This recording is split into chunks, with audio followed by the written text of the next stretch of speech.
Welcome to the second block of the advanced program of the Strength and Power unit. Today we're going to talk about the exercises we'd like you to do in this block.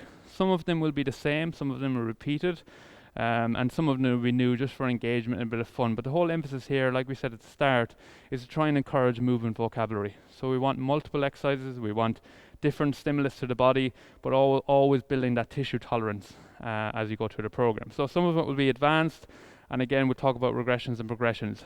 In this video, unlike the last one, we're just going to talk you through one set, and then we'd like you to do a second and third set on your own. But we'll talk through the progressions and regressions, and then self-select where you feel you are on the continuum of each exercise. Okay, so the first one you'll be familiar with is your goblet squat or front squat. So if it's a goblet squat, it'll be one weight. So again, like we say, with your foot position, start the foot position, make sure they're about wider than hip width apart, toes slightly outward. Weight is nice and close to your chest. Usually you brace yourself, so you take a deep breath in at the start before you load. So deep breath in, and then brace yourself, and then down, and then come all the way up and release the breath. Yeah, release the breath on the way up. So hold, release the breath on the way up. Now, you're trying to get good range here. What I would say at home, if you feel uncomfortable about you're not sitting back into it, use the bench. So Ronan's going to move around a little bit to show you the progressions and regressions. So he's sitting down into it. He actually gets much better range when there's a box behind him than he does when he just free weights. So it's all about the range. So don't let your ego get in the way. Oh, I don't want to do it with a bench or whatever it might be. Do it where you see the best movement. So the best movement for Ronan is when he does a bench. For those of you who want to do a front squat, so Ronan, we just tried a front squat, so it's 2 weights. Again, 2 weights to your left and right. Again, you can do a body weight, free weight if you like. So he's sitting back onto his heels if you like. The weight is distributed from the midfoot to the back foot, so he's sitting back onto his heels. So that looks actually quite good. So a bit more load with Ronan. He actually is a bit better, which is quite a common thing actually. But then again, if you need that security of the bench, so let's see you on a bench. So now it's a front squat, sitting back onto it, encouraging that dropping back. But you still have the knee coming forward, which is really important here. So it's not a fixed tibia, if you like. So he's sitting back into it. So again, 10 reps of that at home. Again, just adjust it how you feel fit. Whatever. There is no right and wrong in the sense of I prefer you to do it without a bench. All we're looking for is good movement all the time. Consistently good movement is the most priority here.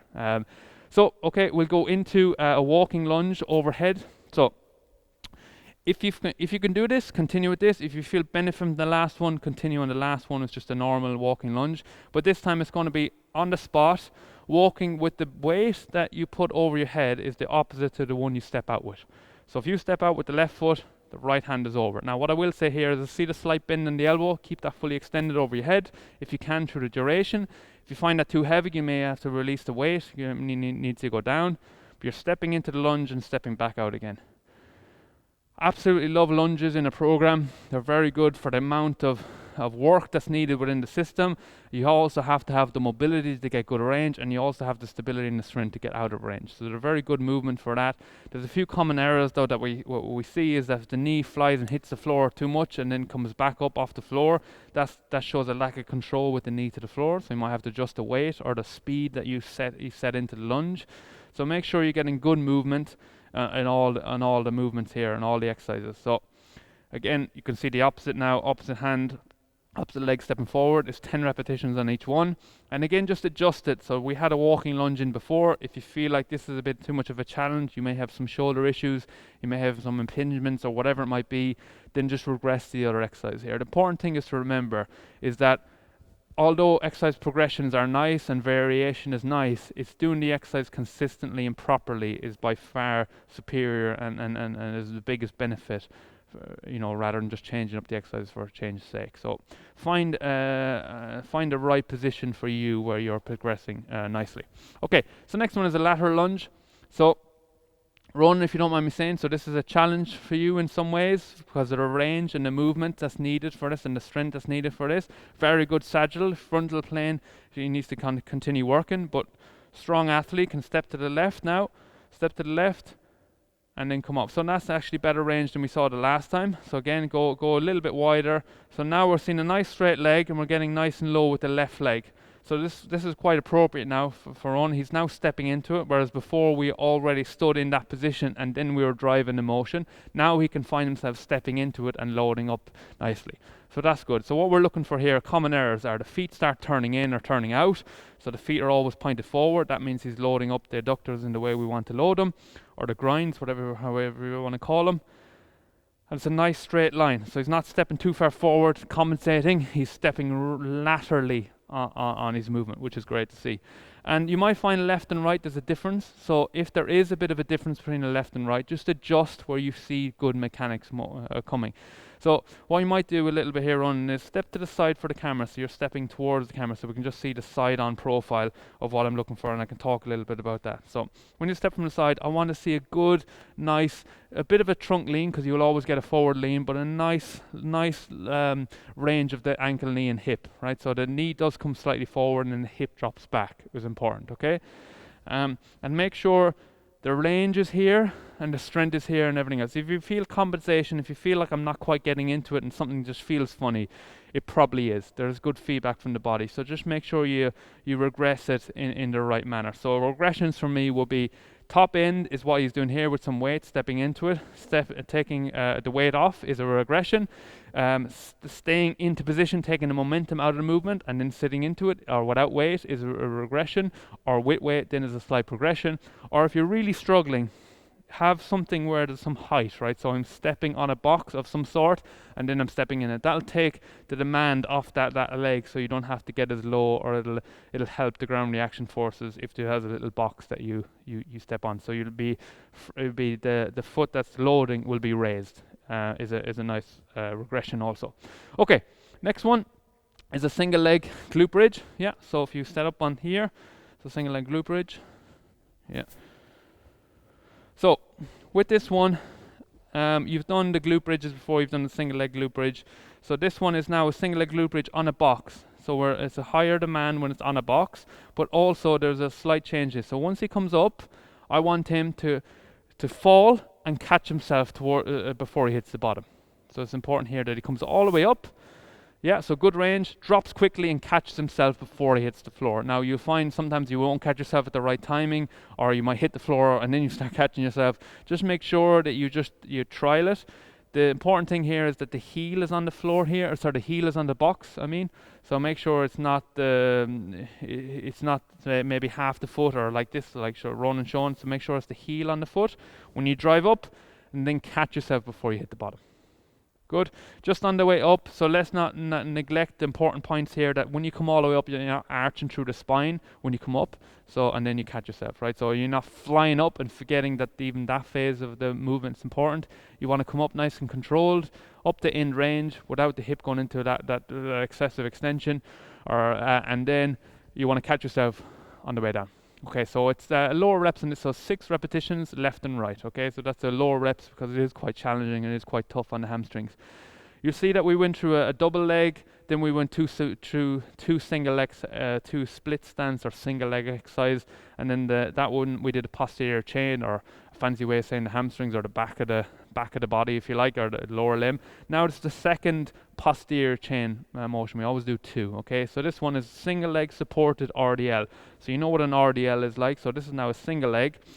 You want to load up the body, so on one leg. So the back leg is just for stability, to take the stability component out of it, and then that'll allow you to get good range with weight.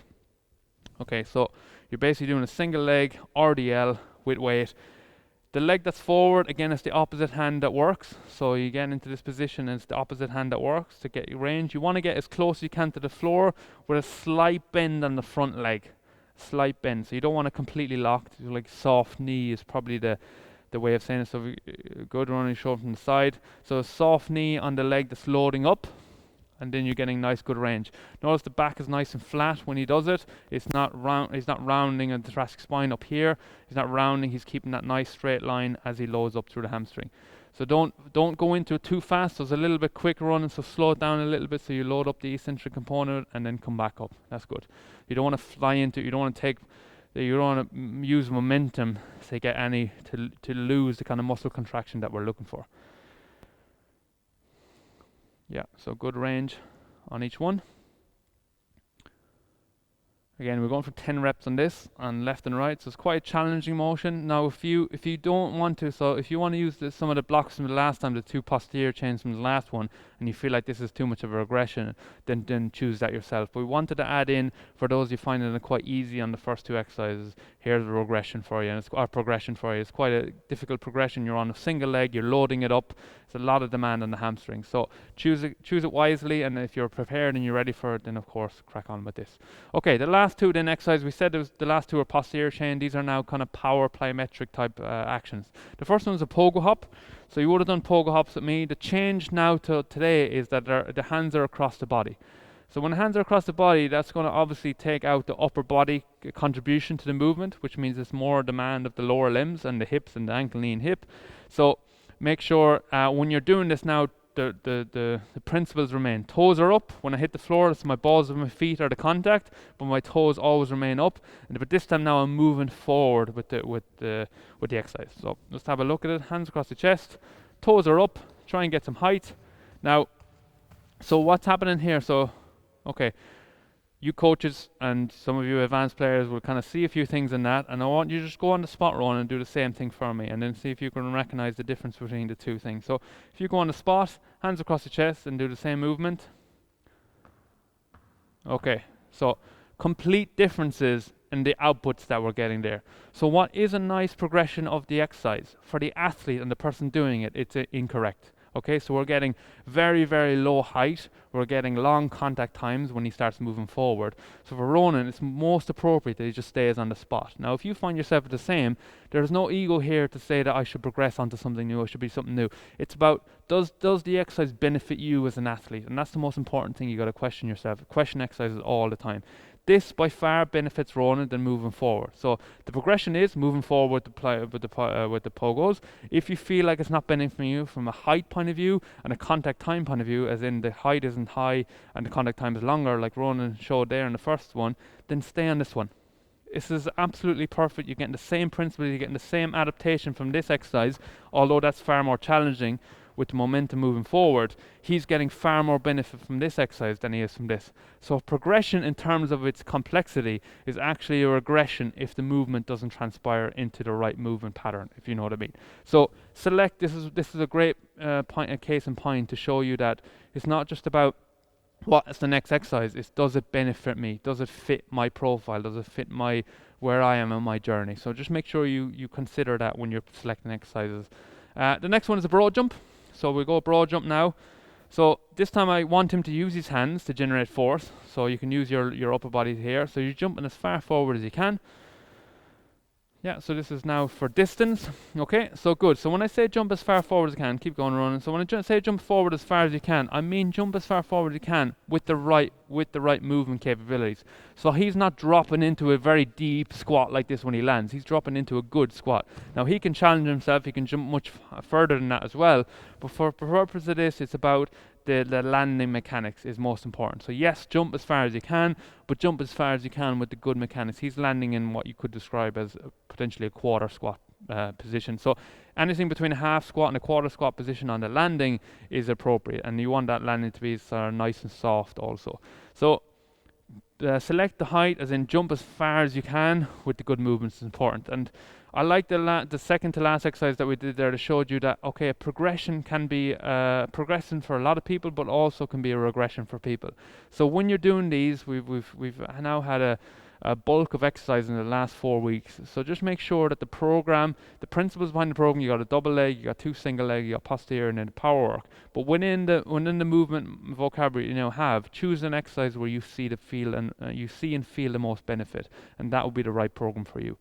Okay, I look forward to you in the next week, but make sure the principles are there. Keep working hard, and if you find that this exercise program is becoming too easy for you, feel free to notch it up a bit. Feel free to add another program another day into it. If you feel like it's too hard, feel free to regress it. And if you're on a sweet spot in the middle, keep going. These will all become progressive in nature. It'll become more challenging as we get closer to the sport, return to the sport. But I hope you're enjoying it, and I'll see you next time.